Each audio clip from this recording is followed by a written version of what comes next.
Welcome to Happy Hour Holidays, your go-to podcast for business, entrepreneurship, and life stories. Today, you need to wake up and not be satisfied. Make sure that you continue to work on that dream because once you hit it, you're going to be on top of the world.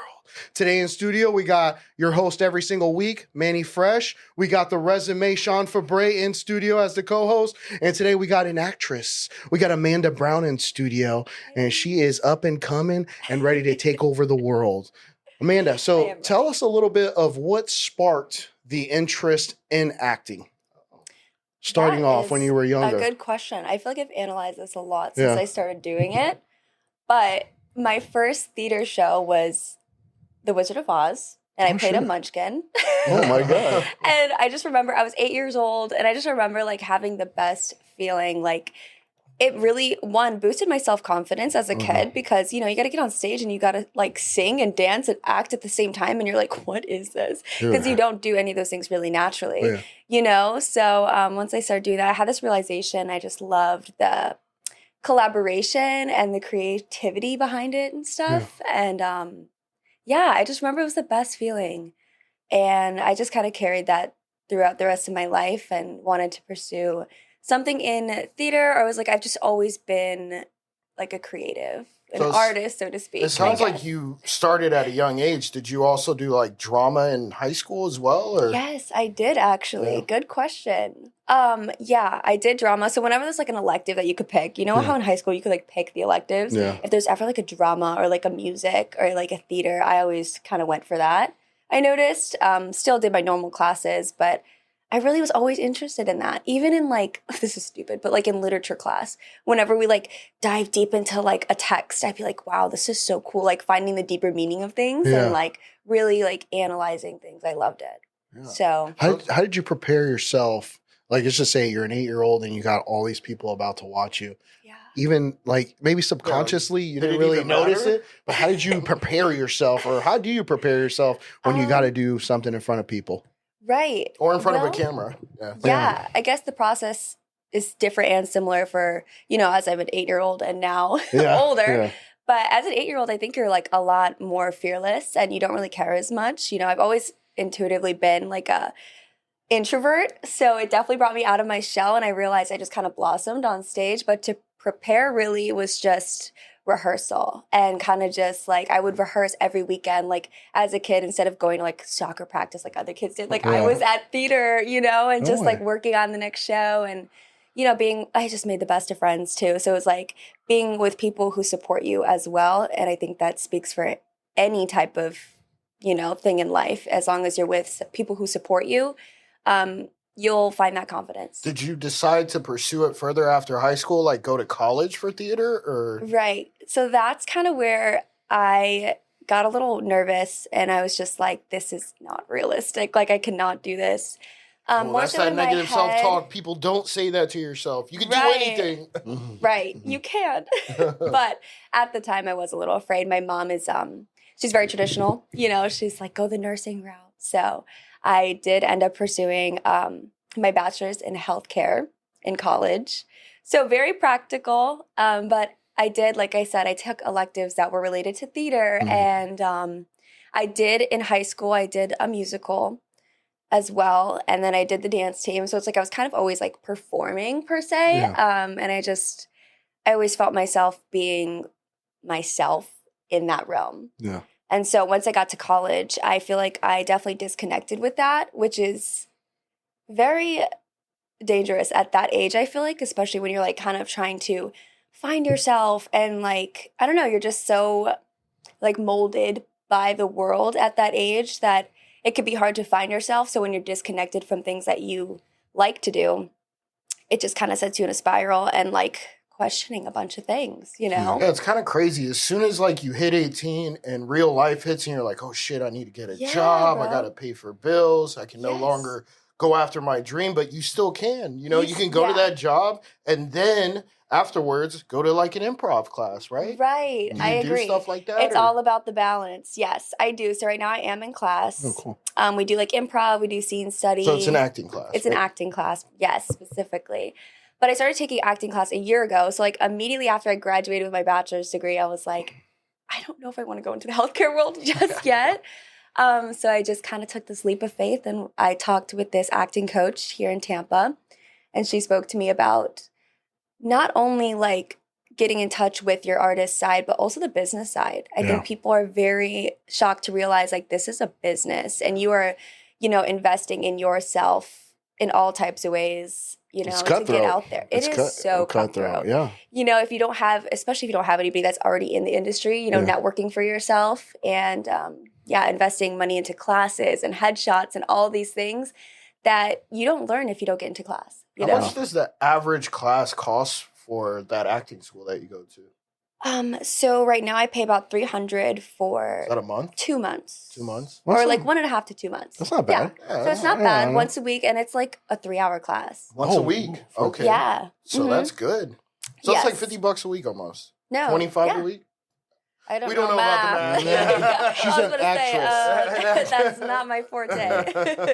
I chose acting But for it's a good investment. Would you say ever since day one that you started with this acting coach to now, if you want to shout out your acting coach, I don't know, till now, have you made an improvement on your acting skills? Yes, I definitely have. My acting coach is Eugenie Bondurant at Station 12 Studio. Okay. It's at Greenlight Cinema in St. Petersburg. But yes, I feel like I've just definitely gotten comfortable with, on-screen acting as well as like diving into a character. Acting class is crazy. Y'all should take one sometime because they're very open to anybody who, you don't have to be an actor to take it per se. But some people literally are in there just for fun.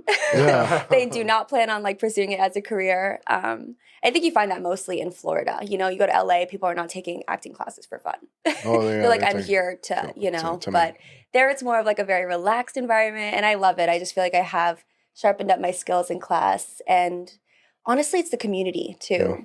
Like I go in there and people are like, oh, I just booked this commercial last week. Or I just, I'm doing an indie film this week. Yeah. So it's like, it's nice to be with people who are doing it, because it's really about who you surround yourself with, going back to that support system. And you're having to actually make those connections, because what we found out just by doing this podcast, the more people that we connect with and network with, the more opportunities we gain for more access to individuals we wouldn't have otherwise met. So by doing that, going to that, that's the first step. Yeah. And you've actually been booked for commercials and also you said a feature film? A feature film. Yeah. Correct. Yes.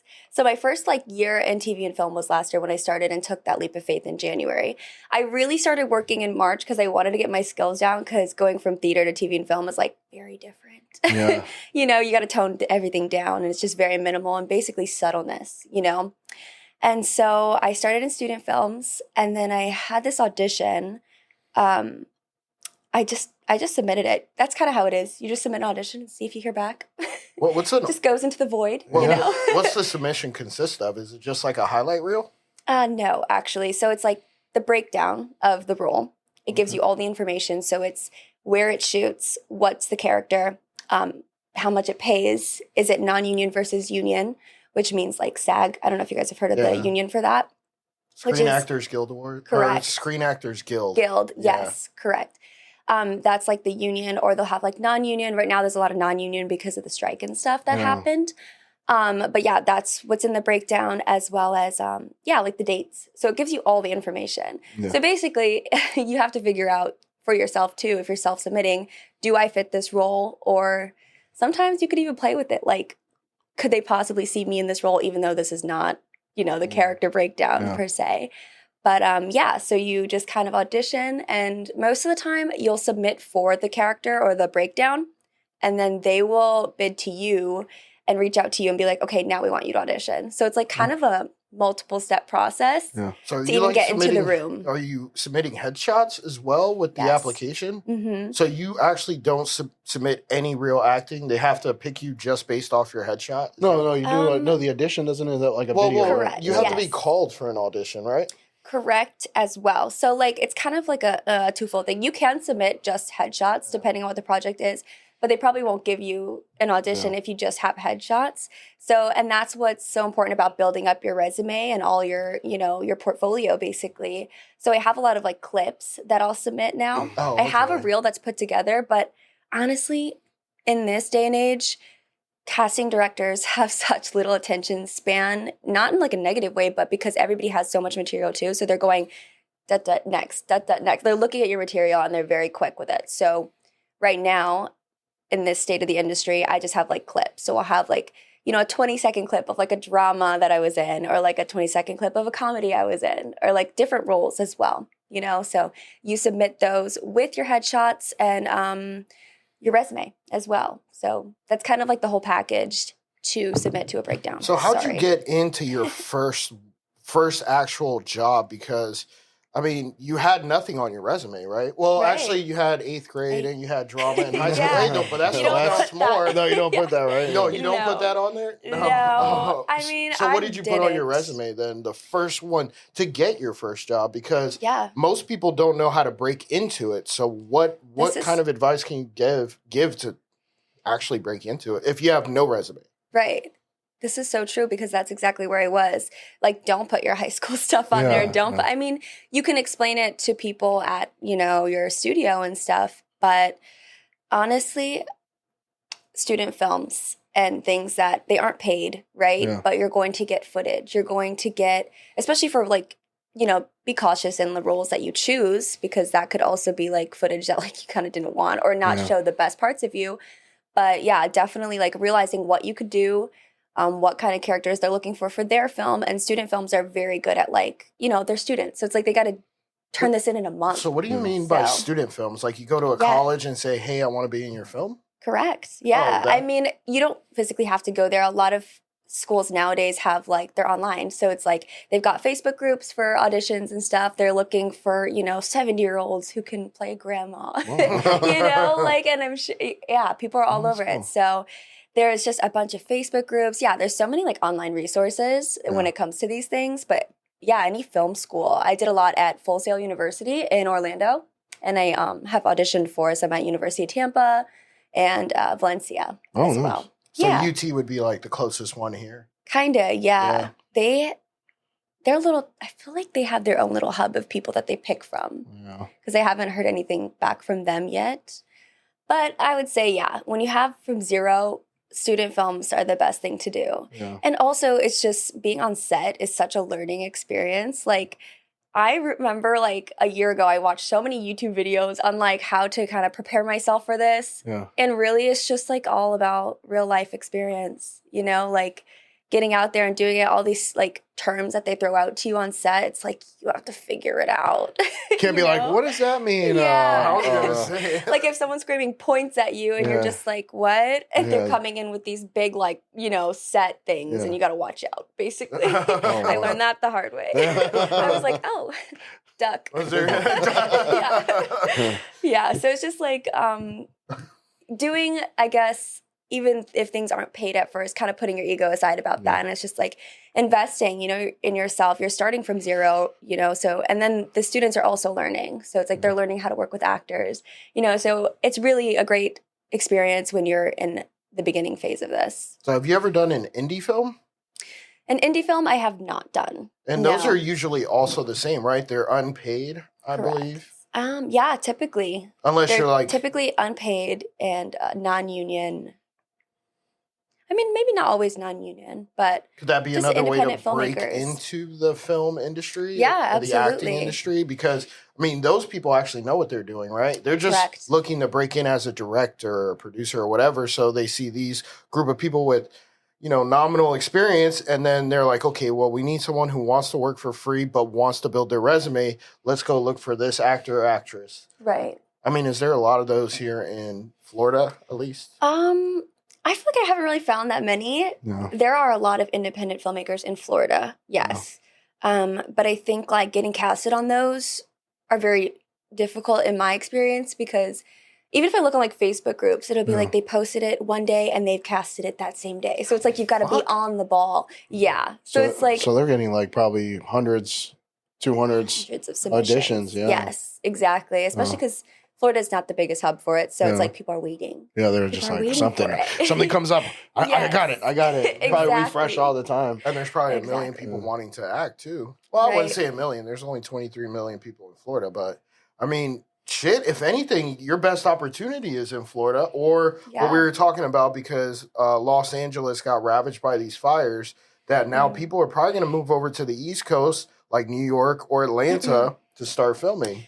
Yes, exactly. I feel like there's a lot of people moving out of Hollywood per se, or Hollywood is moving. You know, I read all these articles and listen to these podcasts about it. And honestly, like, I wouldn't want to live in LA personally, so I'm not upset about it. But I do think the industry is changing in that aspect. There's a lot filming in Atlanta.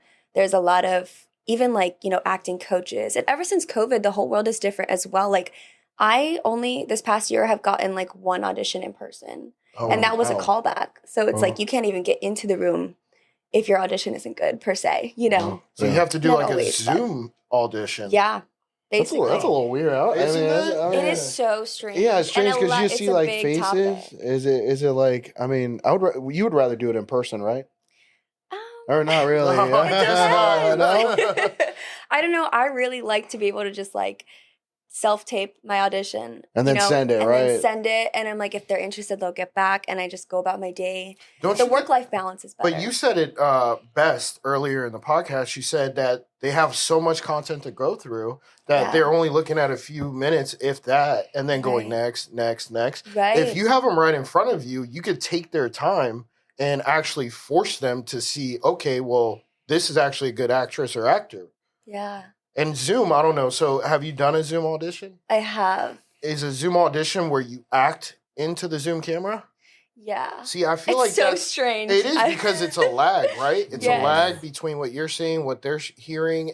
But if in person, they're seeing it in real time and they can capture whatever emotion you're throwing out there. Exactly. That's my opinion. It's so true. Yeah. I think even now, they even have like workshops nowadays where it's like how to do a Zoom callback, because so many actors have gone from like, being in the room and being like, letting them know your personality and just feeling that presence, right? To like this on-screen thing where it's like, it's so weird because it's a different skill set auditioning than like acting. And, but this is like your first foot in the door for this project. So you want to make a good impression. So it's already a little nerve-wracking. And then you've got, sometimes there's like, you know, technical errors. And I'm like, and so like you kind of get into it and then, you know, Wi-Fi cuts out. Exactly. You can hear them. They're talking shit and then you can't see them though. No, literally. I remember one time I did a callback and then they're like, thank you. Like, all right, have a great day. We'll let you know. And I was like, thank you. I was like, oh, period. I can go on with my day now. Like, this is so great. And I was like, oh my gosh. They did not leave yet. Luckily, it wasn't like talking shit, but I was like, oh my God, they definitely heard everything I just said. What'd you say? I was just like, oh, period, it's over. Like, because I, you know, just more you like were still acting though. Yeah. Exactly. I was still acting. I was just acting for this commercial. I had to look at the lights. Like, that's literally what it was. But yeah, I feel like it's definitely a different skill set. And luckily, I was thrown into it when it has already been so online. I feel bad for the actors who have been in the room and kind of know that process. And now, not only are you the actor, but you are, you know, the director, you're the producer, you're lights person, like you're everything in your own little studio, I didn't you know? think about that. Exactly. So you're thinking about framing. All these breakdowns, they have specific framing, whether it's like your chest to your head or your waist to your head. So it's like you're sitting, at least I do. I'm sitting there like fixing my framing for like 10 minutes before I can even act, you know? Wow. So it's not even getting to the acting just yet. It's very like, you have to do all parts. Are you doing it with a camera or are you doing it with just the camera on your laptop? What's your setup like? My setup is I have like this ring light and I put my phone on there. I just use my phone for auditions for right now. Your phone is a very good resource. You know, it's got a beautiful camera. So it's like, you know, you don't need anything fancy just yet. I have a couple like soft light boxes and then I have a microphone. You know, they always want good sound. Yeah. So very basic. Nothing fancy. Yeah. And then you connect all that to the computer. And that's what they're seeing, right? Yes. So what kind of microphone are you using? A boom mic? Or a long range mic? I use like a lav mic. Okay. So one that you clip on? Yes. And they can see that though, right? Most of the time I try to hide it. Yeah. Because that can be distracting. I don't want anything to distract from my performance. Yeah. But if they see it, there's understanding, you know, like it's like, you're at home. There's only so many things you could do. I was wondering, do you ever think about, you know, like a lot of these, I mean, I would say social media influencers, they do like skits on their social media. I mean, is that a good way to like kind of, you know, I mean, if you have all the equipment, it almost makes sense to kind of do skits all the time. Yes. Because I mean, I feel like that's a lot of like additions that you can send in. I mean, if it's like anything else, you're just sitting there filming and just acting. I mean, I would just do a lot of those. We've done one before. Yeah, we've done a lot. You have done skits? Yeah, I love that. Yeah, we used to love doing those, man. They were a lot of fun. I mean, oh my gosh. yeah, it's always been fun to do those. I remember me and my sister would do that too, actually. Now I think about it. I feel like it's just like a thing. Yeah, it's just like a thing. It's just like doing skits. It's fun, dude. Like, well, we would recreate scenes of previous movies as a parody for our shout out for Brave Frameworks for our business that we run primarily, and make it real estate photography related. Like we did a training day one, we did Glenn Ross, and I See Dead People one. Oh, yeah, okay. See, that's so cool. I think that's definitely, especially when you don't really have much to show for your acting, I think that's something you should definitely do, you know, or like, especially just doing this, getting experience in front of the camera. You know, it's not a natural thing to have a camera in front of your face all the time. So the more comfortable you're with it, I think the better. I know I was on a job and I met this girl who like is an influencer, and she does like the what is it called when they dress up and they like cosplay? Yes. Sorry, I was gonna say role play, but I know that's different, right? Okay. But yeah, she does cosplay, and she got like signed by my agency, like with that. You know, so it's like she had a following, she built her thing, and they were like, yeah, like you'd be great for like voice acting. She was telling me that they kind of want her for, so. That's what I feel like now with acting. I mean, you have so many ways to really break through than the traditional ways, especially with social media. So when we get back with Happy Hour Holidays, we'll continue with Amanda Brown and talking a little bit more about her acting career. Make sure you like, comment, and subscribe. Appreciate all the fans out there listening to our podcast. We appreciate you. And we'll keep bringing good content your way. We'll be right back. All right, guys, we're back with Happy Hour Holidays here with your host every single week, Manny Fresh in the resume. We got Amanda Brown in studio. So, Amanda, tell us about what's your dream. Is it a series? Is it a feature movie? What would you like to be? Because I've seen the series. Let's just think about the Big Bang Theory.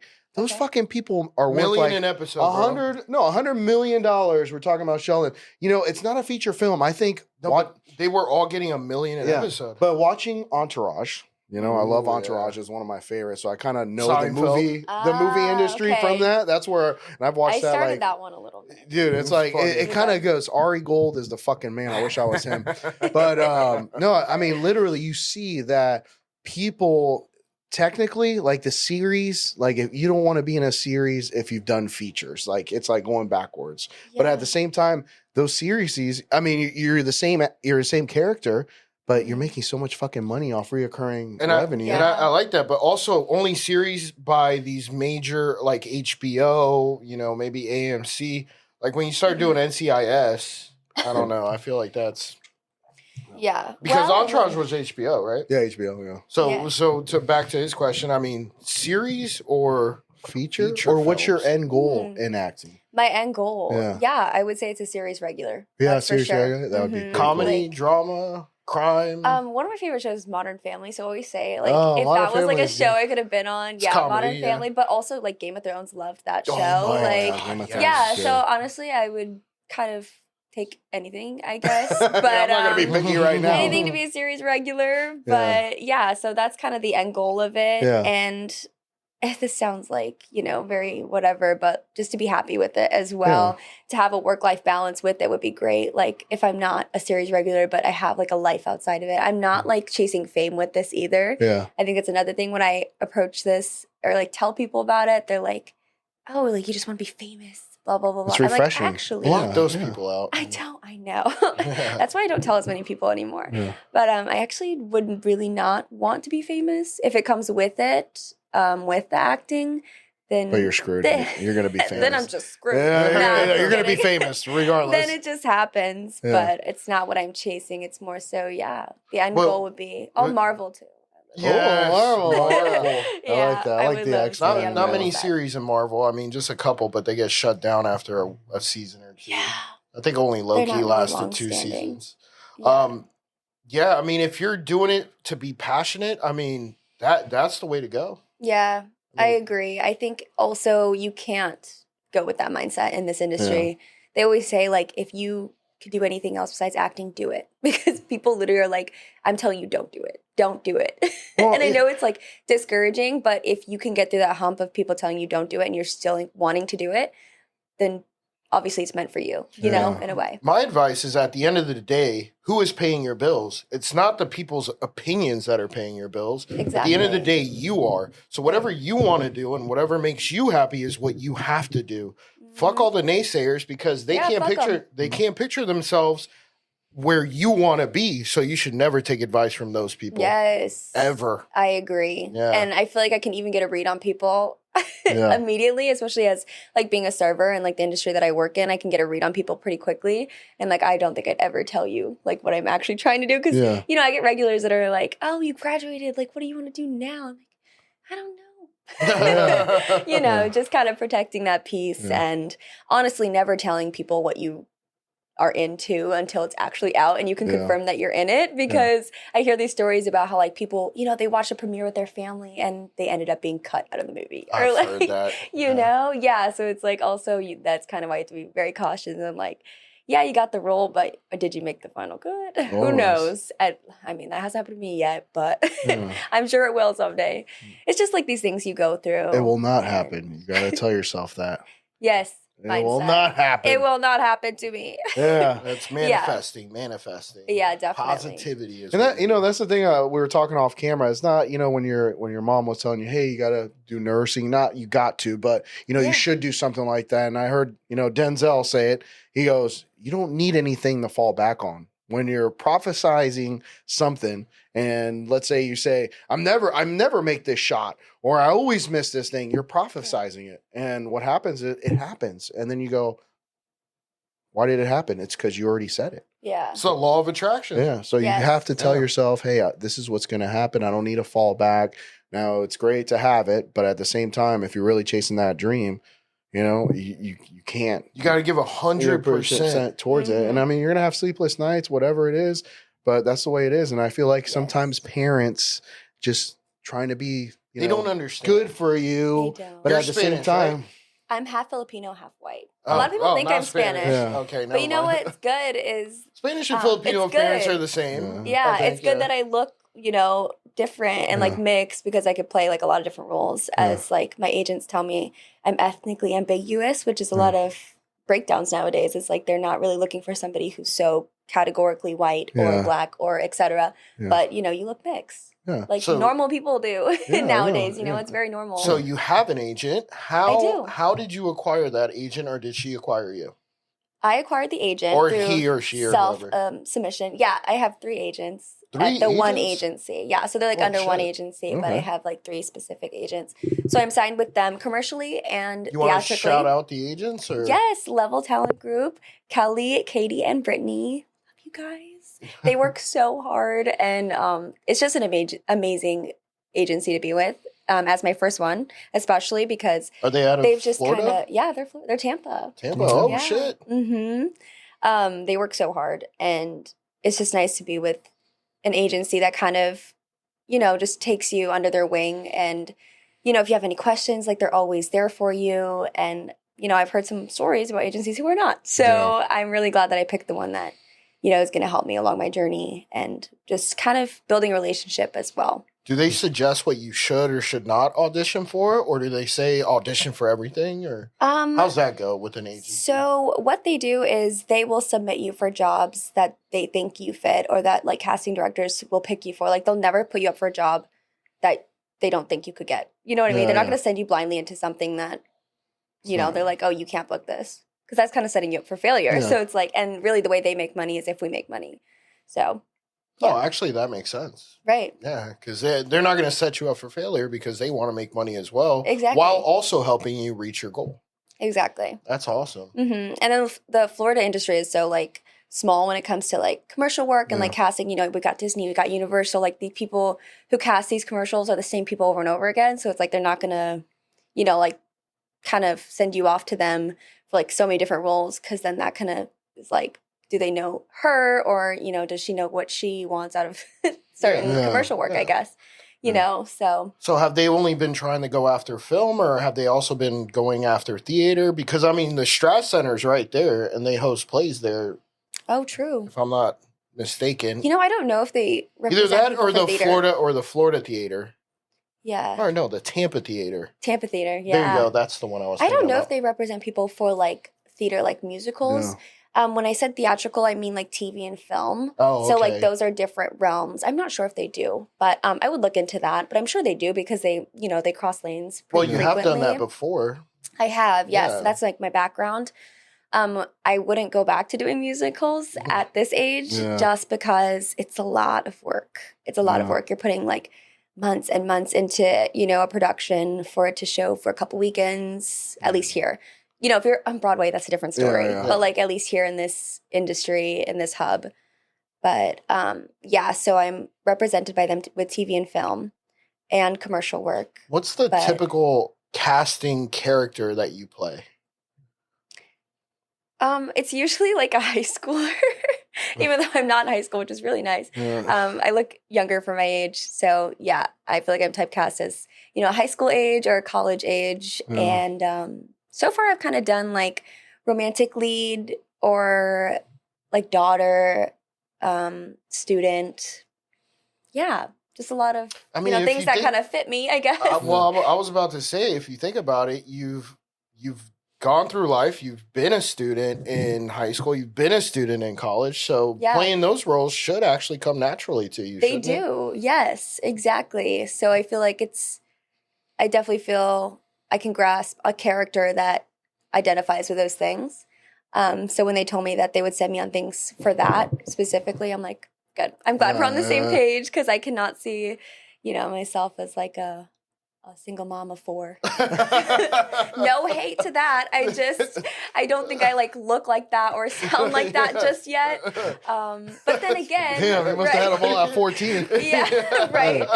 But then again, it's like, you know, acting, you should take things, you know, just to try them and challenge yourself. Yeah. So, you know, if I needed to do it for a role, I would play it to the best of my capability. I feel like a lot of actors are like kind of typecast, like Samuel L. Jackson. They're a little bit of themselves in the character. You know, I mean, I feel like, and that's what people pay for. Like Ryan Reynolds, every time he's like the clever guy, you know, smart ass, smart ass, whatever.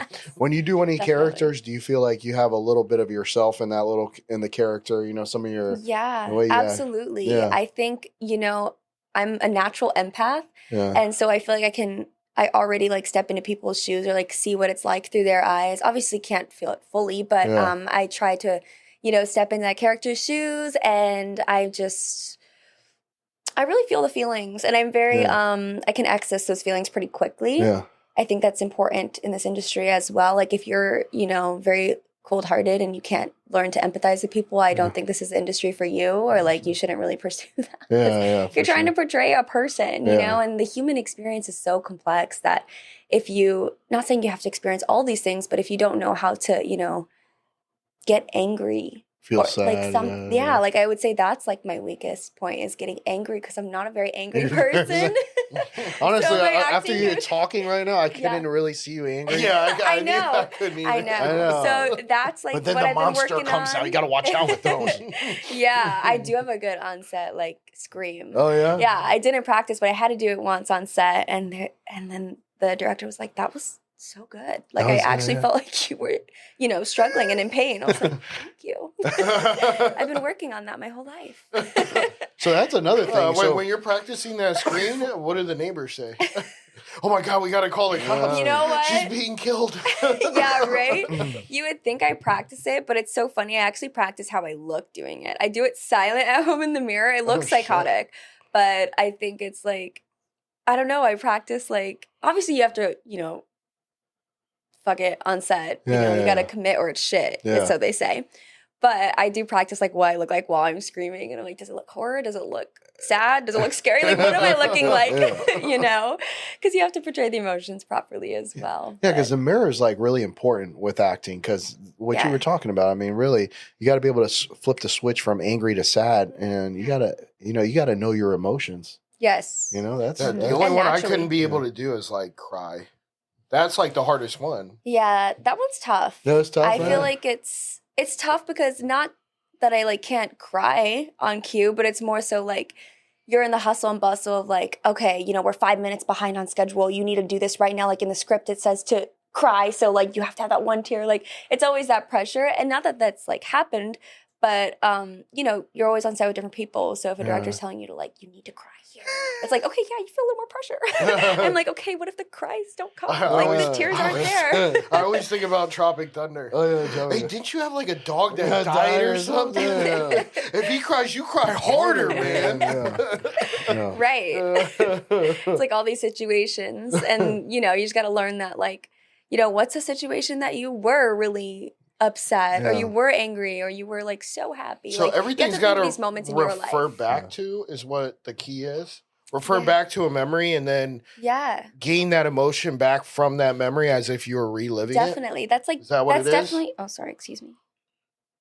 My dad's calling me, sorry. She said her dog was calling her. I said my dad. I was like, yeah, my dog's calling me. I actually gotta go. I gotta go. He told me I gotta be home. Yeah, but back to what you're saying, it's definitely how you study acting too. There's different methods and different ways.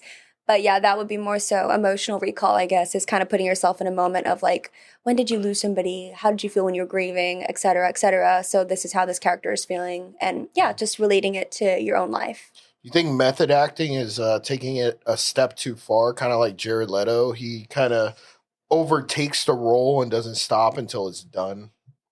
You know, like what I heard when they were filming Suicide Squad, and I know I don't want you to have to trash any actors or anything.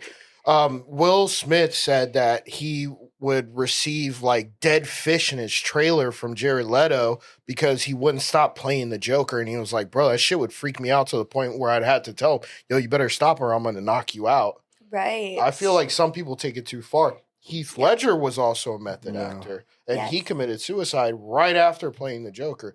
You know what? Maybe the Joker is just... It wasn't the Joker. It was the Joker. No, it was Brokeback Mountain into the Joker. Oh. Right.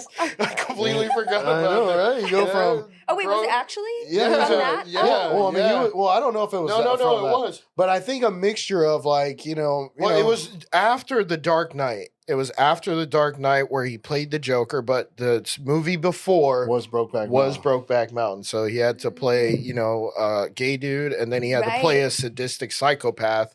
So going from that role to that role. Yes. But he was method acting. So the entire time, his mentality, did he ever take a time in between where he just was Heath Ledger? Yeah. Yeah. You know? Right. Because you hear about a lot of actors ODing on drugs and shit. I mean... Yeah, definitely. No, that's like a real thing. Yeah. I think, you know, that's totally not healthy, obviously. Now, I feel like there's different ways about going with method acting, I guess. And it's like, that's an extreme. I don't think method is bad in a way that like, you want to be... Off. Yes, you want to be in a like safe mental space when you get home, you know, but if you can't do that, I think maybe you should try another method, but you know, if you're that deep into it, pun intended. No, literally. Who would you say is your favorite top 5 in no particular order, top 5 actors and actresses? I'll name mine. Leonardo DiCaprio, Margot Robbie, Brad Pitt, Christian Bale, and Tom Hardy. Oh my gosh. In no particular order, my top 5. That was a really good top 5. Yeah. I'm going to steal Margot Robbie from yours. Bradley Cooper. Mm-hmm. Zoe Saldana. Hey, this like is her questionable. Choice. Well, she's a great actress, but she's always typecast as the badass. You think? Colombia. You know? The Colombiana, Lioness. Guardians of the Galaxy, she's always a badass. I've never seen her play anything other than a badass. Lioness, have you watched it though? Yeah, I've watched season 1 and 2. I feel like there's a lot of vulnerability there though. Yeah. You know, she's like there's a lot of pockets of beautiful. She goes from badass to crying when she's with her family. I feel like I've never seen her in that role either. Acting, yeah, there's definitely range there. Yeah. But I like it still. Top 5 is hard. No, but in no particular order. So that was Margot so quick. Robbie. I mean, like I'm like thinking. Yeah, that was fast. Like you were ready for that question. Well, you're asking yourself that question. I was because he was like, okay, let me do it. let me talk. Because the reason is because I watch a shit ton of movies and TV shows, and I've watched like anything you could think of that makes any sense. And I've seen so many that I've seen a lot of bad acting and I've seen a lot of good acting. And those are the 5 with the most range. Margot Robbie can play Barbie, or she can play fucking the chick from Wolf of Wall Street, or she could play the one from Focus. Yeah. I mean, she's got range like crazy. And then there was also another one where she was in The Big Short, where she was just talking in a bathtub, sipping, champagne, where she was playing Margot Robbie. Right. And it's like, holy cow, she's amazing when it comes to range. She has great range. All right, so I stopped you. So you got 2 of your 5. Yeah. So you have Margot. And then we had Margot. Zoe. Bradley Cooper. I love Bradley Cooper. Oh, yeah, Bradley Cooper. He's in Zoe. mine. Yeah, I completely forgot about I love Bradley, Leonardo. So you got 2 more. Zoe Saldana. And I think because of my age, I've always looked up to Zendaya. Okay, she's kind of she is good. She is really good. Maybe she is typecast. No, but she's not. You don't think so? I don't think she is. Did you Well, watch Challengers? Challengers. That was out of her box. Yeah. But she did great with that. And then you got 1 more. Oh my gosh, this is so tough. How can you not say Leonardo DiCaprio? I don't know. Maybe it's just different time. Yeah, I don't know. William Dafoe. Mm-hmm. I know that's like super random, but like Willem. Willem? Is it Willem. Willem. Stop. It is. It's not William. It's Willem. Willem Dafoe. Yeah. Wow. Willem Dafoe's awesome. He's so great. He was in John Wick, Spider-Man. He was in so many movies. Yeah. Who's your top 5? I got Leonardo DiCaprio, Bradley Cooper. I mean, I like Denzel's movies. Oh shit, I completely forgot about that. But he's kind of typecast. He's always a badass. I like Ryan Reynolds. Ryan Reynolds is 3? Yeah. Or is Denzel 4? 3? It's 4. 4. Yeah, it's 4. And then I would say, I don't know. Andrew Dice Clay. I don't even know who that is. Because he was banned from Hollywood. That's why. After one movie, he was banned from Hollywood. What was the movie? Ford Fairlane. Ford Fairlane. Yeah. Never heard. He did some other movie. This is old. Okay. It was from the 80s. Oh, right. Yeah, you wouldn't know it. Nice. What's he up to now? No, yeah. He does comic stand-up. Okay, cool. Yeah. Nice. Yeah, I think you guys, it's interesting that you guys say like, oh, he's typecast. When really a lot of being typecast propels people's careers. No, for sure. It's good good if they like that character, but at the same time, and I think what he was saying with the range, like, Leonardo DiCaprio can play so many different roles. That's what makes him a good and that's actor. what makes him good. And then Margot, Robbie, she does a whole bunch, but it's not their fault that they're typecast because they make money. That's the goal, is to get parts. But, I just like to see a little bit of, range. Difference. Like Will Ferrell. Will Ferrell plays the same fucking guy every single movie. And he's hilarious. Yeah, and Mark Wahlberg, I forgot to mention him, but he plays kind of like a similar role too here and there. Yeah. But I'm just saying, like, and when it gets to that, a lot of these people, they fit one character, and somebody makes a movie and they're like, it would be cool to have this character from this movie or from wherever to put in here. You know what I mean? Right. But it's not a bad thing because you're making money, and that's the end goal. It's like you want to make money with something that you love doing, but at the same time, it's just like, we'll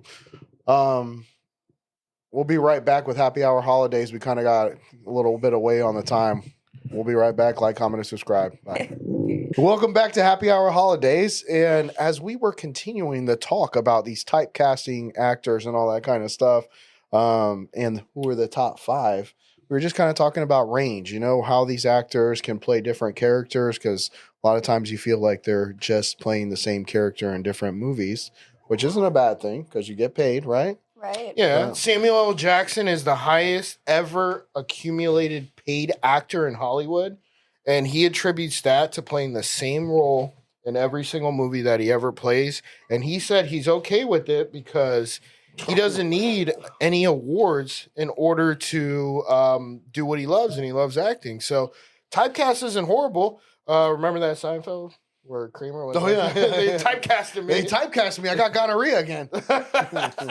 That's one of my favorite. The I've Office. never seen that show. The Office. Seinfeld? And Seinfeld. Seinfeld is from what the 90s. Yeah, Seinfeld is what boosted TV show characters' salaries to an astronomical level. Him, Julia, what the fuck? What's her name? The lady that plays play? Yeah, I know, Valentina, Julia, whatever. I in, don't know. yeah, Defro or something like that. Everybody knows who the fuck you're talking about. Yeah. Well, And- from the 90s. Yeah, the one from the 90s. So Amanda's over here is like, Well, who the I fuck know are the you? show. Yeah, I've never yeah. like seen it. Yeah, I never seen it. Yeah. I think it's good though. I mean, so then the Friends cast with, Ross, Rachel, and all those people, they started making $1 million an episode. Then you get into the Big Bang Theory, they start making $1 million an episode. So now anytime you have a hit TV show, you're making $1 million an episode. Only if it's a that'd be hit. fucking nice, bro. I know. Insane. Yeah. Yeah. So being a Insane. regular on a TV show and that runs for shit, I don't know, 15 seasons, you're talking about a lot of money. A lot of money. Well, let's talk Yes. about something that is a little bit concerning for the movie, the movie industry, is Yeah. AI. How they're Yes. generating, That is full-size scary. movies. It's kind of scary because are they even going to need people or are they just going to need their face, to Yeah. put into the movie, which is kind of scary for all. That's what they were doing with Hollywood too, that they were having issues because they were like, we're just going to scan you one time and then you're good to go. Then can Are do you the whole talking movie. about the Yeah. Fall It's Guy? insane. Yeah, no, I'm talking about this actually No, happened. like AI, like Yeah. that's why we're on strike partly Yeah. as well because I can tell you this, that writers will eventually be using AI to better their writing, and then eventually writers are gone. But I still think you always need actors. Now, will CGI get to the point where, That's what they're saying. They're where- scanning you and then that's it. where all they have to do is scan? And this is part of the movie Fall Guy. I don't know if you ever watched. Did you watch Fall Guy? I love that movie. So that's what they did good. with Ryan Gosling, right? Mhm. As the Fall Guy, they scanned his face, they uploaded it into some imagery and the security camera I think I to did frame see a it. murder on him. Remember? Yes. Which, spoiler alert, he didn't He do. didn't do it. Yeah. Sorry. Sorry, Watch spoiler. So that technology is already there. All they have to Exactly. do is put dots on you Yeah. and scan you, and then somebody else can do it. Yeah. But now I they mean- don't have to pay you as much if they only have to scan you one They're time. using your name, image, and likeness, bro. It's just like the Correct. NCAA. Name, image, and likeness. People aren't going to the movies to go see somebody who's made up. They're going to go see the actor, the person who's famous, the person that can act. So if they just scan you, they can make you act any way they want. They're just using your face. Correct. Mm. You know? But you know what? I feel like after seeing how AI works, like when I'm scrolling, it's cool, but also like I'm like I could tell that was AI. Yeah, I could yeah, tell yeah, you it can was still fake. tell. And I feel like nowadays people are craving human connection and just trying to relate. And I think once you see the AI and you can sense it, it's just like very off-putting. Yeah. And I feel like when you have a movie that uses a lot of CGI, it can get overwhelming to It where does. audiences don't actually react very well to it. They're like, that was actually like very borderline fake. Yeah, you know? it is. Except So- Avatar. Yeah, Avatar was sick. Yeah. I love Both of Avatar. them. Yeah, Both of but them. that's not like Yes. human. That's like some kind of weird But that's creature. like an animated Yeah, world, yeah, yeah. right? Well, but it still- still looked real. Did you see the making of Avatar? Yes. Zoe Saldana and the Mhm. other dude, which I don't know his name, they actually acted all out with dots all over their face. Yeah. And they still have to act, show the emotion, and then that is then translated into CGI to make the Navi. Right. For right now, until they Yeah. don't have to do that anymore. Or are we gonna find an alien race that Yeah, looks until like it's that? Well, I'm just saying that can't they just switch? They're doing the same thing, right? They put the dots and then they. Well, just like Marvel, That's she for- brought up Marvel. yeah. So the dots are for facial expression. Yeah, That's yeah. what that is, in order to map what the character is feeling, but while the actor is still acting. They do the same thing with the Hulk, and Mhm. then they did the same thing with Thanos, Mhm. and then they just had a head up here, so all the other actors were looking at the head up there, and then they Yeah. would just boom put them in. But the actor's still acting in the movie. Gotcha. It's not actually just being there, because it'd be much harder for somebody who doesn't know how to act to replicate those movements. Why do you think video games don't look like the movies? Yeah, it's CGI, right? It's CGI'd, bro. But they will eventually. They may. I mean, Personally, I don't think I'd go see a movie that looks like a video game. I For don't think I'd but pay for for right now, a movie until they ticket. make it look so fucking real, you won't know the difference. Yeah.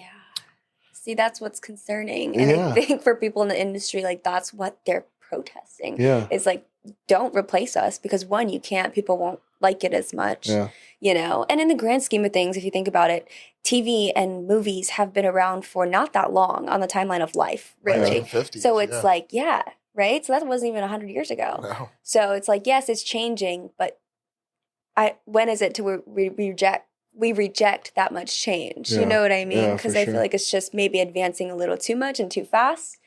And, you know, some people might like it. But you've seen how fast technology has advanced since we've gotten to the cell phones. It's crazy. I can tell you this, to your point. There's an unpredictability with humans and human emotion that AI cannot replicate. They're not conscious. They're programmed. It is. Now, if AI becomes sentient, then there's a real problem. iRobot. That's a little scary. Yeah, iRobot. Yeah. iRobot. Have you ever seen that movie with Will Smith? Will Smith one where now I thought you were talking about the Roomba. Now like the vacuums. Wow. I was like, yeah, is that your point? The vacuums I forgot in that our was houses? iRobot was No, that was Roomba. iRobot was the actual movie. Yeah. It was like 2002 or something like that. I feel like I've seen like the cover of that. There's like a robot, like an actual mechanical. Like, Yeah, robot. I've seen. Yeah. Will Smith was in it, and they made a whole bunch of robots to help you, you know, on your day-to-day life, walk, whatever. And then one of the robots figured out how to think for itself and have emotion. Oh gosh. So now you're thinking, That's holy crazy. shit. And that was what, in the early 2000s? Yeah, it was early 2000s. They were already like saying. Manifesting. I know. Because, I mean, Elon Musk says he's going to build a robot. He's already got him. Yeah, where it's going to be hey, that'd be kind of cool. You know, wash my dishes, clean my toilet, do all this shit. Have you ever seen the movie Terminator? Oh, yeah. Oh, then they revolt. Yeah, exactly. And then they kill everybody. What are you talking about? Yeah. Well, eventually it will happen. So We're just watching this in front of our eyes right now. We're like, wait, maybe that's not a good idea. Yeah, it is crazy, the world of tech now. Yeah. I think it can be a beautiful addition to, you know, the world of film and TV. But personally, I don't know if people will take it very well. I think people want that, especially after COVID. I feel like we lost a lot of human connection and just like belongingness and community. You know, where's the community anymore? And just if you're a director and you're working with a computer, how fun is that on your day-to-day job? Probably not that fun. Probably not that fun, no. you know? And maybe you said writers will be replaced. That could be. I could see that all day. You think? I can see that all day. Now, I can't see actors being replaced for the only reason is because acting is improvised, man. Writers, they get paid to write, but the reason they went on strike is because of all these software companies like ChatGPT, like DeepSeek, that are taking over writing, and they're essentially. I mean, if we think about writing in Hollywood, and we think about what they have come up with that is new and exciting, all they really do is they recycle the same material over and over again. We got 10 Fast and the Furious movies. We got 10 Mission Impossible movies. You're so right. Oh, we have 34 Marvel movies that copied shit that was made by Stan Lee and the other guy, which I forget his name, from Marvel Comics. Gunn, right? Gunn? James Gunn? No. Is he not part of it? No, now he's from DC. But I'm saying Stan Lee was the creator of Marvel Comics back in the 1960s. All Hollywood does is take what other people do and recycle it. They don't come up with any original ideas. What they may do is adapt it to screenplay. That's why you have that category in the Oscars. But overall, Hollywood writers are average, or else, I mean, shit, I haven't really seen any. The only person that I would give any credit to is George Lucas, and James Cameron. Those are the only original writers right now in Hollywood. Avatar completely made up. Made up. But I haven't really seen Star Wars completely made up. But I haven't seen a movie that really captivated me like the ones back then. Like which movie captivated you back then? No, I'm just talking about, look, like stories like the Titanic, you know. Titanic? Yeah. Yeah, You know? guess who that was? But I'm just saying, like James Cameron. Yeah, I know. Boom. But I'm just saying, like the movies just don't have, you know, that I'm locked in. Oh, and like Guy you Ritchie. got to go see it. Like even fucking Dumb and Dumber. Quentin Tarantino. I love Dumb and Dumber. Yeah, Dumb and Dumber, Oh my Anchorman. gosh, it's so like good. some of those originals that Yeah, you don't get that anymore. you don't get that. You don't now. They're all like, I already know what's gonna happen. Yeah. Like you're Yeah. watching the movie, you're like, oh, okay, I figured that was gonna happen or that was gonna happen. You do the same shit? Yeah. I do the same thing. I mean, it's and, like, and this is Jen's corny. always like, how do you know? I'm like, It's predictable. It's predictable. Yeah. And in a way that's comforting, to audiences. But yeah, I think we're wanting more. Wanting more, We're yeah. wanting more, wanting originality. And you think we're gonna get that from AI? I mean, but I don't know. I haven't seen it from people in probably yeah. the last. From people. That's Well, true. can we ask you now, what is your favorite original film in the last Favorite original film. in the last 2 years that you thought it doesn't have to be your favorite, just a film you thought was good in the last 2 years that is not mainstream, it is not part of a franchise, just an original film. Just a simple movie on its own. Yeah. Shoot. It's tough. I guess I couldn't. I even really name liked one. No Hard Feelings. No Hard Feelings. The Yeah, I ones mean, that was a good mentioned. movie. Yeah. That one. I don't Actually, think pretty I've good. seen that. That one. one That was wasn't good. too. Yeah. It wasn't too predictable. It was No. very random. Like Yeah. Who was in it? It was Jennifer Jennifer Lawrence. Lawrence. Oh yeah. Oh shit. You just Yeah. said that. Yeah. I would agree with you that on wasn't that very one. predictable. No, it wasn't. So I What kind of liked movie how is that this? weaved out of the. Oh my gosh, there's so many. I feel like I watched Poor Things. I really liked Poor Poor Things. Things. Did you guys watch that? I don't think I watched that one. No. Emma Stone was in Yeah. it, and Willem Dafoe.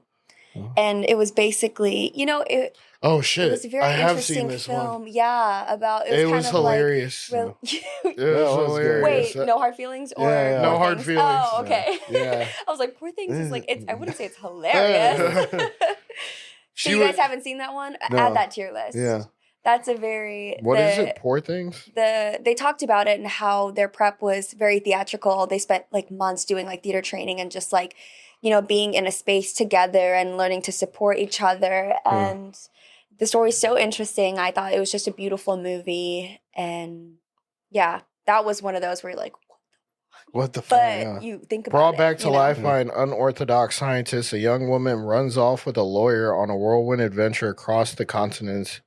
Free from the prejudices of her time, she grows steadfast in her purpose to stand for equality and liberation. Correct. She's like experiencing, sexuality for the first time. So Yeah. basically, she dies, and I think her brain of her baby, because she was pregnant when she dies, like gets imported into her own brain. A doctor does that, so she's like a newborn baby mentally, but she's actually in the body of like a 20-year-old woman. That's interesting. Very interesting. So you Wow. see her like exploring all these things at like an adult age. Adult age. So it like puts that like playfulness, but also like very deep things that are like, yeah, when did I learn about that? Or like, how did I learn about that? She becomes like a prostitute. And it's just like these things are hilarious, but also like very thought provoking as to. Actually, you You know know? what? I'll say one. It was One Night in Soho. Did you watch that movie? No. I've never seen that one. I thought you were about to start a story about No, your no, night. no, no, no. I'm talking about I was original like, film. so you guys He's know about emotionally it? recalling right now. Yes. Who's in it? The chick from the chess. Another one that I thought was a series though that was pretty good was the one where the guy dies and then he goes into the afterlife. I don't know what was that one called? You were the one that told me about that Is Liam Neeson in that? one. No, it's the old white dude.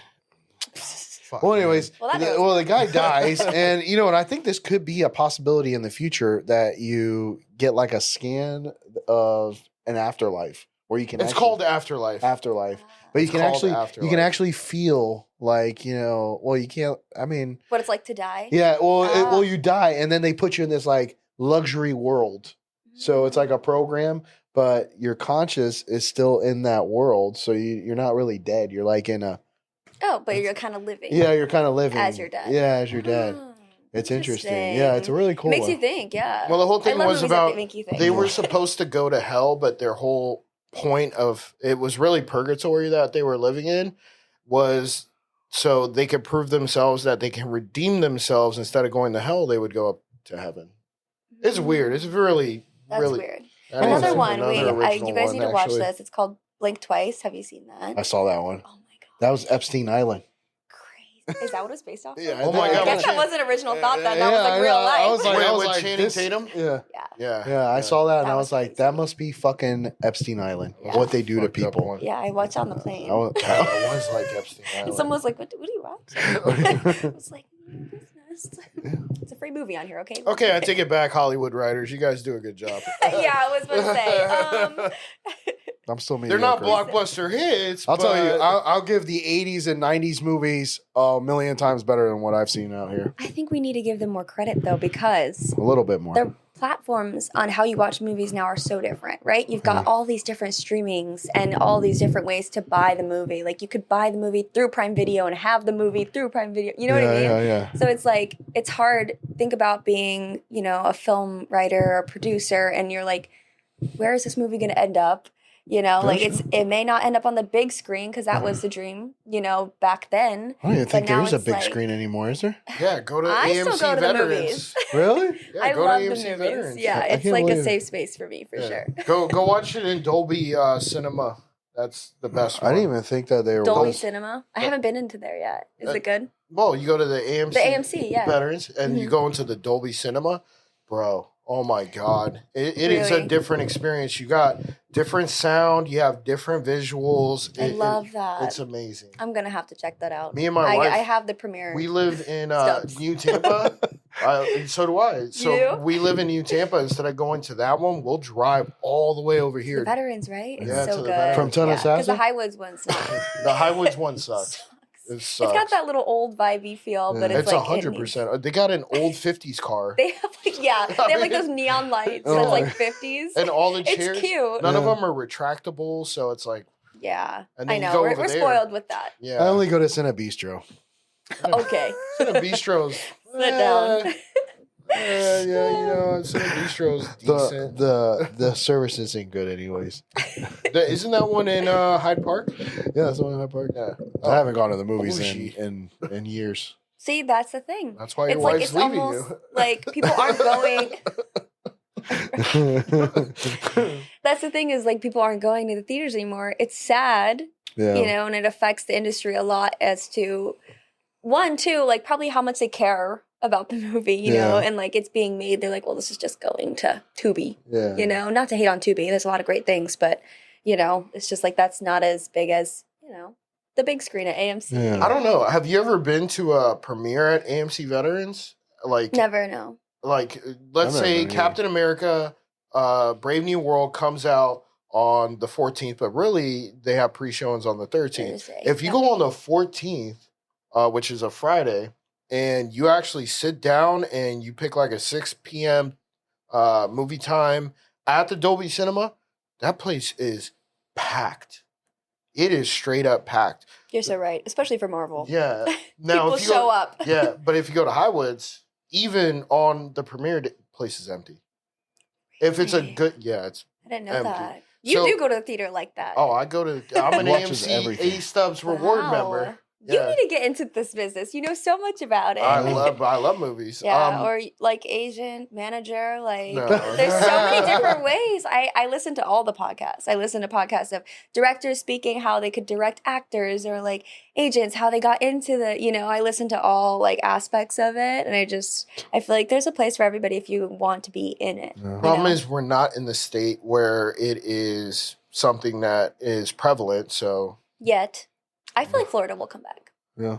Miami was. tried to get there, and Miami actually didn't do much, did they? Because everybody's worried about selling Yeah. coke. They've got different priorities. I'm just kidding. Right next to the international there. Actually, what was that Netflix one that you told me about of the Cuban lady that came from Cuba and Oh, Griselda. Griselda. Yeah, Griselda. Oh, That was a Sophia good one. Vergara. Yeah. Did you that know was that a good was- one? Was it good? Yeah, it was really good. Yeah, it I was heard really she good. was like, she kind of stepped out of She her was now. typecast There it is. There it is. She Range fucking did. acting. Yeah, range Yeah. Did acting. you know that was Sophia Vergara? Of course, nigga. Oh, I didn't know that.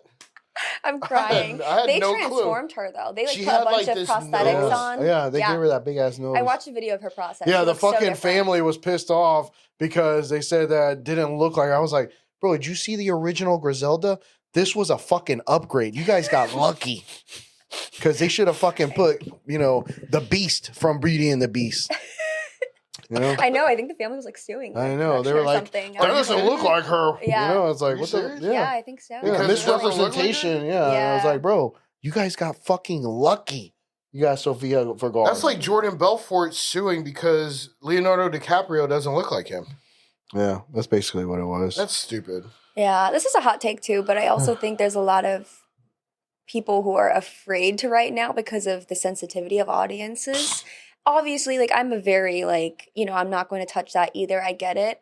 But there are some things where it's like, dude, take a joke. Yeah, it's common. Like obviously there's like boundaries where you shouldn't cross. Just know that though. Yeah. Do your research, I think. Yeah. Also, it's like if you're gonna make a joke, be educated about it and know that it's a joke. Lay it out there, put it. Relax. Who cares? Yeah. And like Ricky Gervais doesn't give a shit. Sensitivity. Love you, Ricky. Yeah.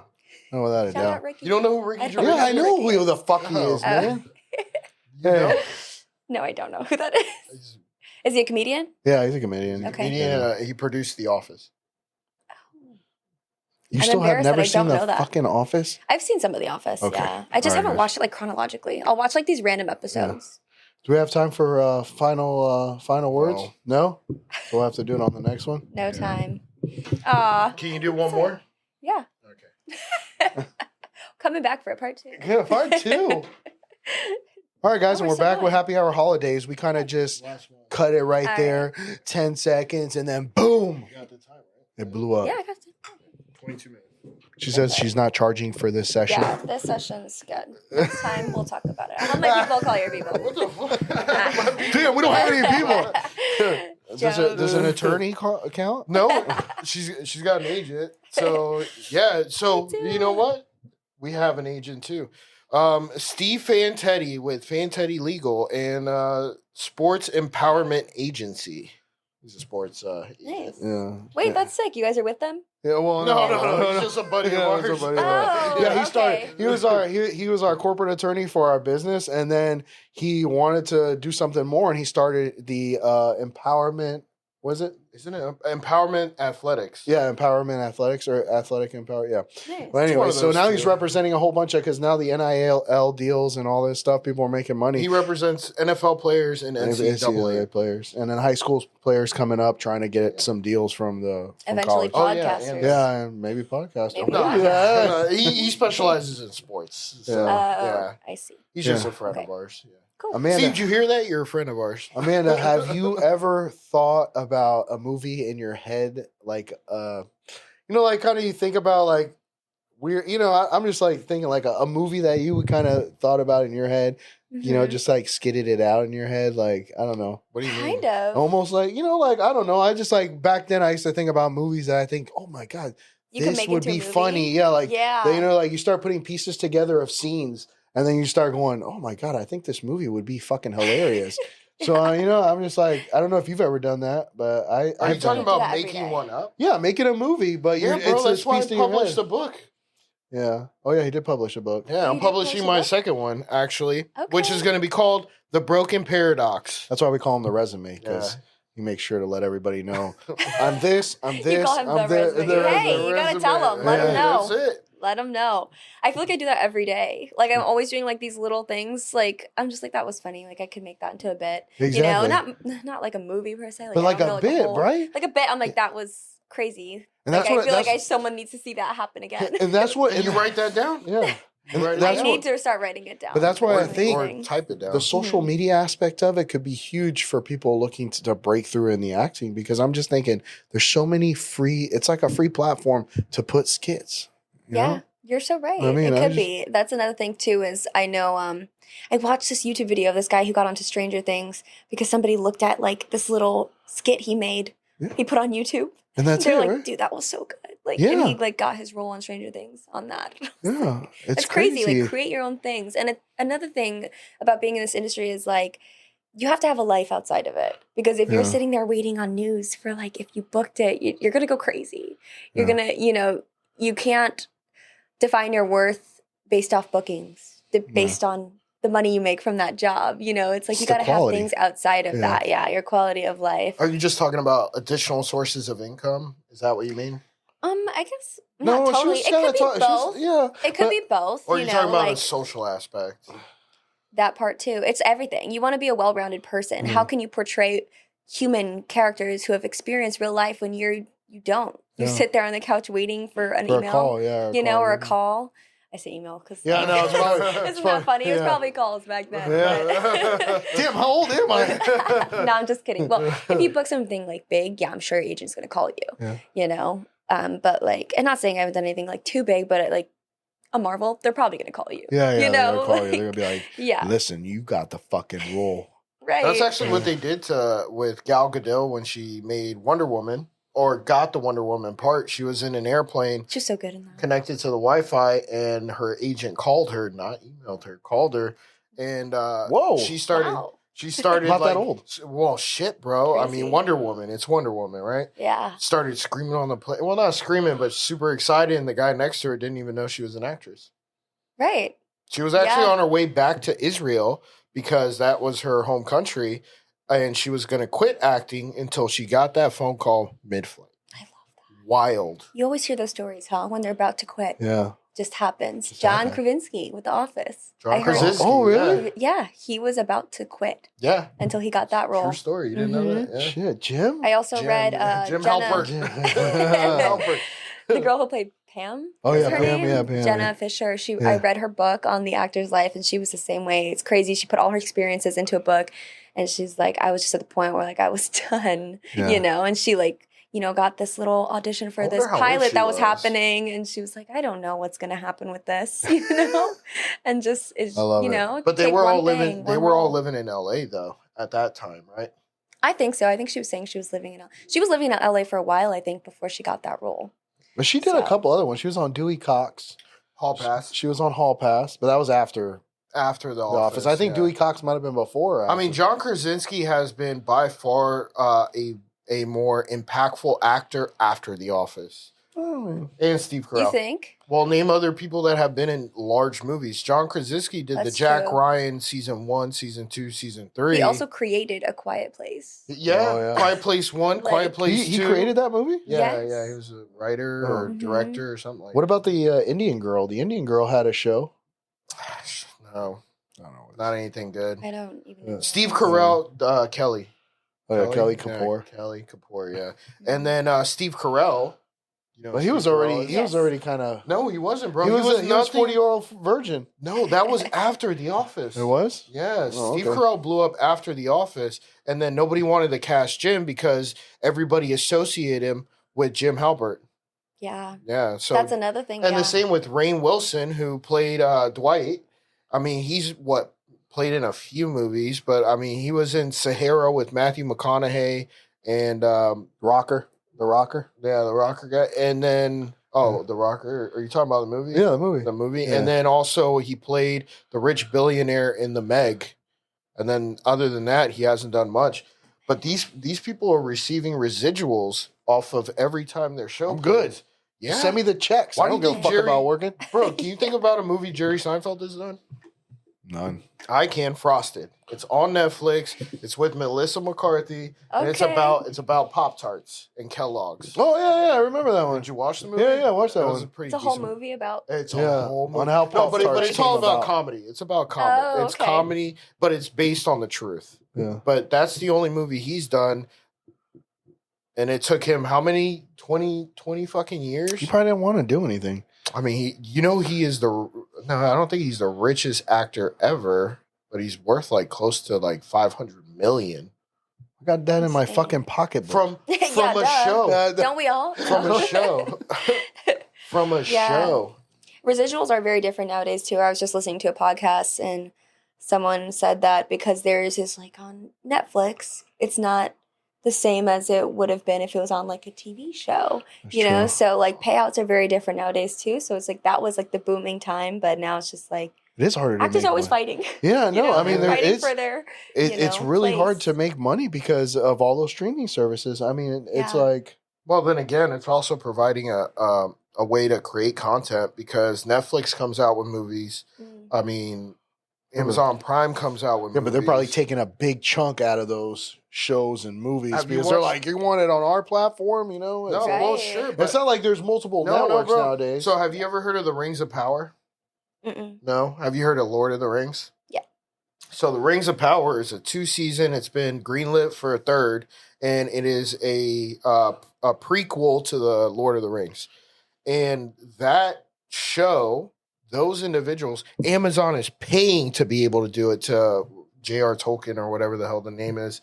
Dude, these streaming services are still providing a gateway for actors and actresses to make a lot of money. They're taking a lot of money too. Now, if you're talking about like Hulu, I mean, yeah, Hulu ain't got no money. From Silicon Valley movie? What?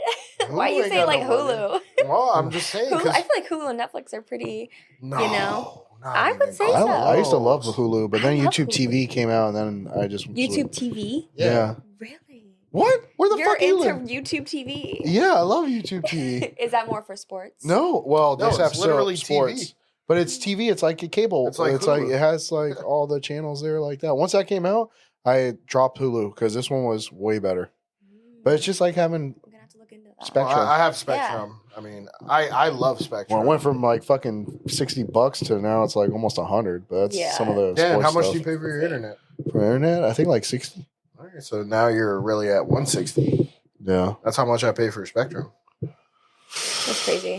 There's so many Yeah, nowadays. but the thing is, I still have all the other ones because there's different sports on each of them, so I can't miss out. Paramount Plus. That's true. You know? Paramount Plus. Do you have Paramount? Yeah, I like. Do you have Paramount Plus. Have you watched Landsman Landman? No. with I just Billy Bob started Thornton? like the first 30 seconds, but I was like, I want to like actually sit and watch this. Some shows I'll like play in the background of like if I'm getting ready or not. I Yeah. know it's bad, but like if I know the characters' voices, I'll just be like, I know the plot, I can hear it, you know, which is probably bad for the acting because like I like to also watch, Yeah, see their emotion. but there's certain shows where I'll have to sit and watch. What's your You know what I favorite mean? show? My favorite show ever? No, sure. No. Yeah. Let's Or, go like, ever. right now. Let's go ever. As long as it's within the last like 5 years. This is going to Okay. determine who you are. Yes. Stop. No pressure. I feel like she's gonna say Stranger Things. Oh, that's a good one. It's definitely up there. I I've love never Stranger watched that Things. show. You know they film in Atlanta. That's Oh, they do? It's like, yeah. Oh, shit. I feel like it's so close to home. We Yeah. should. I felt like it was a show with too many teenagers, so it wasn't really something that You don't like the Beanie Boppers? I get it. the teeny You bop. like teeny Boppers? Oh, So you guys aren't into the whole like a young adult. I actually like, am. thing. You What's are? what's the Outer Banks? You like Outer Banks. I watched it all. I do like the Outer Banks, It too. is so Yes. good. Some of it is a little... Jumpy, jumpy, jumpy. Okay, Sarah. Okay, Sarah. I cast you. No, that one was tough. My brother told me about it, No, and I I like started Treasure it, and I Honey. was just like, It's treasure honey. the teeny bopper part of it, I didn't care for, Yeah, but where they the hate plot each was other so and good. all this It was shit. really good. Yeah. With the treasure, I But like it's treasure. the So many treasure good hunting. shows. The treasure hunting is the best part about it. Yeah, you're gonna get this teen drama, but like whatever. It's all about oh shit, they're gonna find Blackbeard's treasure. You know, that's the cool part. That's the part Yeah. No, I like liked it. about I liked it. I feel like I categorized my shows by faves into like comfort, like ones you could watch over and over again, Yeah. or like actual like the plot was crazy, or like you had to Yeah. like you have to know these characters, like, you get to Yeah. know them. If it's like more of like that, like you get to know the characters and their stories, it's Game of Thrones. I feel like I could Oh, watch yeah. that over and Yeah. over again. Yeah. The characters are I've seen- so complex. I can only and watch it once only because But you know what? it is so fucked up. It is, yeah. Maybe I shouldn't say that's my favorite. It's so fucked up. No, but it it's is a good. But great. It's great. It's I amazing. think like also like cinematically, like how they had like And Jon all those Snow people and, and, you know, just like all the things that Daenerys. went into making this show. That's really brother and expensive, sister. and- Yeah, yeah, dude, that shit was crazy. I was like, it just touches it crosses a It line. crosses That's it, like but that's why it was so good. yes. Also, So- Euphoria kind of crosses that line, but Yeah. it's also very like real. Have you guys Never- ever seen Euphoria? I've never actually watched Yeah, it. it's one of those young adult ones. That's why I asked you Is it guys if you Zendaya? watched. Zendaya's Zendaya's in it, yeah, and it just it has a lot of topics that high schoolers really deal with. Obviously, like dramatized for Hollywood purposes, but I like Which one real is your shows. comfort one then? My comfort show That you would could be just like play in the background. Mine's Big Bang Yeah. Theory. Big that- Bang Theory. I That's haven't mine. watched yeah. Seinfeld, The Office. it. Okay, mine's Gilmore Girls and Jane the Virgin. I'm Those admitting are- this on camera. I used to watch Gilmore Girls. I'm not even No. kidding. It's so good. You still have a- It's a comfort good. show. It's- It's a it's- good like seasonal show. See? They got their Christmas dinners. I don't have a vagina. Off the I'm not a record. trans woman. Crying. And you don't have to be. I love that you know, you can It admit was that. a good storyline. It's a good storyline. Just like One Tree Hill. The sentiment is One Tree Hill. I only watched that once because that one sent me. Like, I felt like I was crying every episode. Yo, remember, okay? I was with our younger sister. She wanted to watch this shit. I had to watch it. So, I mean, You sit on the toilet when you pee? Hey, I am not with that. I think you can watch whatever you want to watch. People can be in touch with their feelings if they want to You watch nowadays, The Hills whether too? they're a man or a woman. I don't know what that is. or That's true. other. Or no. Or other. Everybody can, you know, you There's can no watch other whatever. anymore. So to speak, I guess. Listen, But once you've watched so much, you learn that it's not about what it's about. It's about is it good? Is it good or not? You know, if Yeah. it's bad, I'll stop watching it. That's I've true. turned on movies where I'll watch the first 5 minutes. I did this with Barbie actually. I watched the first 5 minutes and I was like, I can't watch this. It was too political, in my opinion. That's what it was. Oh, okay. That was if it. that's like an opinion, it's an opinion thing, then yeah. Yeah. I think It's a looking at a fact. movie. that was a fact. Okay. I think looking at it as a movie It was standpoint, demonizing men. That was their message. Demonizing men? That's what you got from it From in the the first 5 minutes. For the You didn't. I feel like you didn't. Yeah, you didn't watch the movie. No, and I it shows. didn't. Okay. Oh, and it shows. Damn jab to the host. Well, that's not co-host. You're the host. I'm not trying to get political here, No. but I mean, Barbie brought people to the theaters. Barbie brought people to Barbenheimer. wearing pink. Barbenheimer. Oh God, I hated Oppenheimer. I loved Oppenheimer. See, yeah, that's exactly Contrasting. Everybody can Contrast. have their own opinion. right. They're And it not brought allowed. people to theaters. That's what Yeah. matters to the industry, anyways. Is like getting people to come out and watch a movie, Yeah. right, and have these conversations. Did you ever watch the scary movie Longlegs? No. Okay. I was in the movie theater. It was last year in like around Halloween. It was a horror movie. I was there for 15 minutes with me, my wife, and my niece. I watched about 15 minutes of it and I was like, let's go. This movie's trash. I feel like a lot of scary movies can be hit or miss. There's never an in between. What I'm No, saying is I mean, it's that the same shit what all I'm the saying time. is, you know, Barbie's not a scary movie. Yeah, it Longlegs was. is a It was movie. scary. I can identify within 10 to 15 minutes if a movie's going to be good or bad, just based on its content and who they're playing to. I may not be the audience member that they're trying to attract. Mhm. That's really what it is. I've always wanted to be a film critic, but that's too much writing, and we know AI's taking that over. That's true. If you get anything from this video, just know writers will be gone. AI. Not my words. Yeah, my words. I guess so. I guess it's all like opinion based as well. You know, I like some movies It that is. some people don't like, and I'm like, wait, I loved it. Like Black Widow. I I know that there was movie. a lot of like hate when it came out, and I didn't watch it for the longest time. I went back and watched it. First of all, I love Florence Pugh and Scarlett Johansson, Yeah, and then Florence David Pugh. Harbour was in it too. And I only knew him from Stranger Things, Mhm. but I was like, oh, he's in this. And then I saw it, and I was like, wait, this is actually really good. I don't know why people hated on it. You know? You know what the problem Mm. was? It was that it was released through. No, it was released in theaters for like what 4 weeks, and then went direct to streaming and on Disney Plus. And then ScarJo lost a shit ton of money on it, sued Disney, got paid out. She never disclosed the amount because she signed a non-disclosure. Mm. They did her dirty because there should have been a Black Widow movie a long time ago. Everybody loves Scarlett Johansson Right. and Florence Pugh. She's David. Is that the Red Guardian? Yes, he plays Hopper in Stranger Things. He's like the Yeah, I never police watched officer it. guy. Oh yeah, you didn't watch it. Yeah. Yeah. So He he plays was like- amazing, and Mhm. now we got Thunderbolts coming out. He'll be in there. Florence will be in I'm there. so excited. For that one. Yeah, I'm yeah. excited. Sebastian Stan, he's a really good actor too. I don't know the other two that are in there, Ghost and the wannabe Captain America. But Oh yeah, I you forgot know what his I'm talking name. about. I know who right? you're talking about. He was Yeah. from what was it? The Falcon and the Winter Soldier. Yeah. I just don't know his name. I'm like, I But that don't know. I'm movie, not very good with was names. amazing. I don't know why anybody talks shit about it.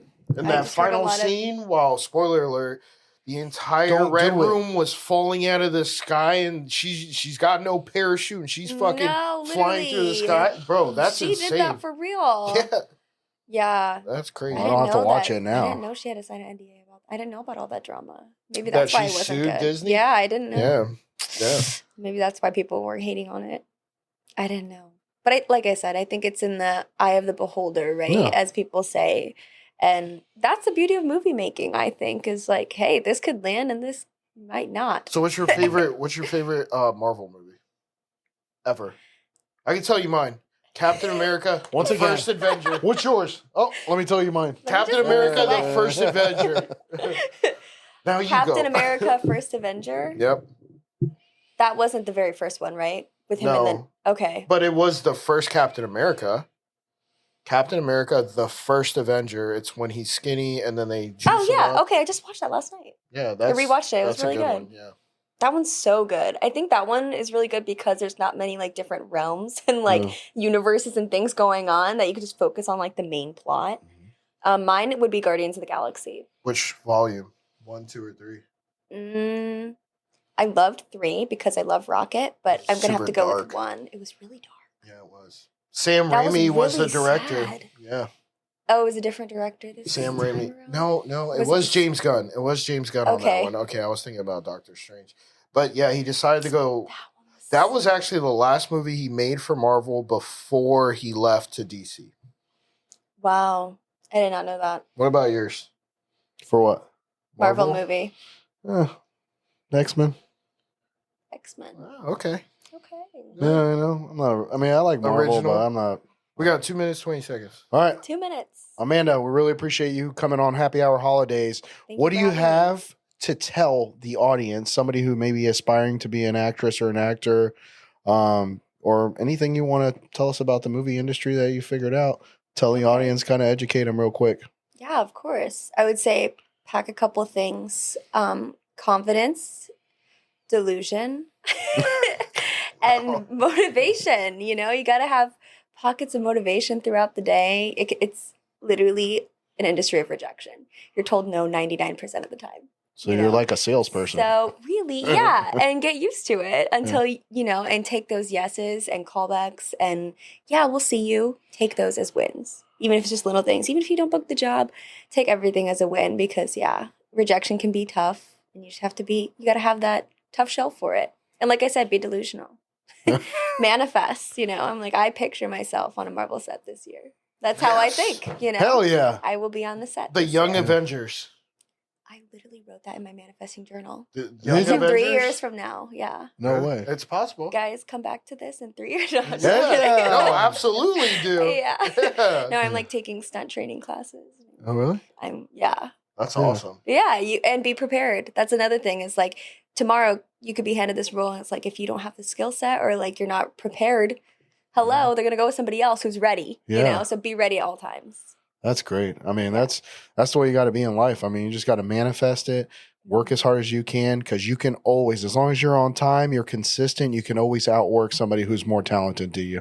Exactly. You know? And have fun with it. Yeah. This is such a fun like industry too that I think people forget about it. You know, Yeah. once I started learning the business side of it, I started getting a little nervous. I was like, okay, this is like a lot. Yeah. You know, you're marketing yourself, but just remember to have fun. It's Yeah. like we're literally playing pretend. If you think about it, you know, and kids do that all the time. No, that's awesome. No, really appreciate Amanda Brown coming Thank in. you for having me. You've been guys. awesome. It's been a great experience, much you know, fun. talking about all the actresses, you know, movies, all this kind of Writers, stuff, man, AI. writers, We went through AI. everything today. Yeah, we went through a ton. Like, comment, and subscribe. Thank you out there to all the fans that support us. Peace out. We'll see you next week. Peace.